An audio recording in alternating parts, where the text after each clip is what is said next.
The director of the Australian Strategic Policy Institute's International Cyber Policy Centre joins me now, Fergus Hanson. Fergus, thank you so much for your time. I want to get straight to the point on this one. Will it work? Well, it might work in combination, Erin. I think it is a great initiative to harden up this capability. We've talked about it under previous governments of something like this, but I think it hasn't been operationalised in the way that people might have imagined it has. So this looks like a dedication of resources, a focus on it politically. And as you said, it's very hard to get these people because they live in jurisdictions that don't want to cooperate with us. So when we can't extradite them and put them into a court of law and put them in prison, this is basically the next best option we've got, and it remains to be seen whether it's effective, but I think in combination with other measures it would be effective.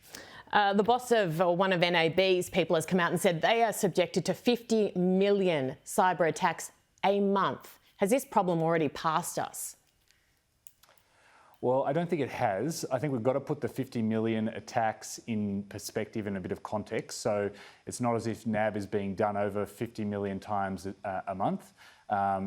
Its profitability speaks to the fact it is able to deal with this issue at scale. Most of these attacks are repelled through automated processes and hardened defences.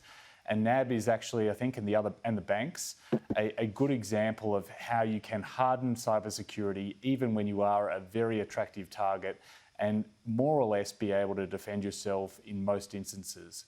What we need to get to is a situation where companies across Australia as well as government is hardening their defences sufficiently.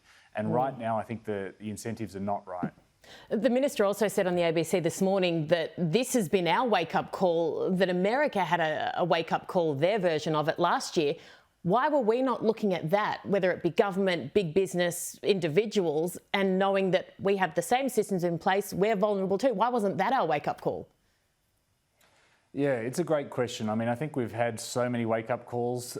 It's incredibly frustrating for people working in this field, seeing the same proposals over and over again, and we don't have the action. I think what's great about the ministers on Insiders today and in some of the statements she's been making is it sounds like we're going to have finally some very strong and robust responses. That's exactly what we need.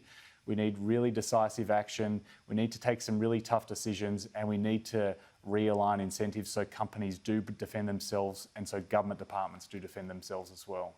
Just quickly before I let you go, should paying ransom to these hackers be illegal like the government has said it will consider? Yes, absolutely.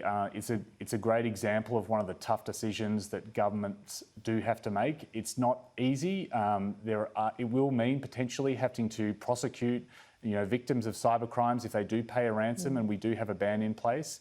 But it's the only effective way to stop Australia being an attractive target. The reason why we're having Medibanks and Optuses and companies every single day being targeted and paying millions of dollars in ransoms is because we pay the ransoms. Ransomware gangs would disappear from Australia overnight and start targeting other places if we stop paying the ransoms. So absolutely we need that. We also need measures like the hackback that the Minister talked about from government to be complementary activities so that we can stop this crime. Okay, Fergus Hanson, thank you so much for your expertise.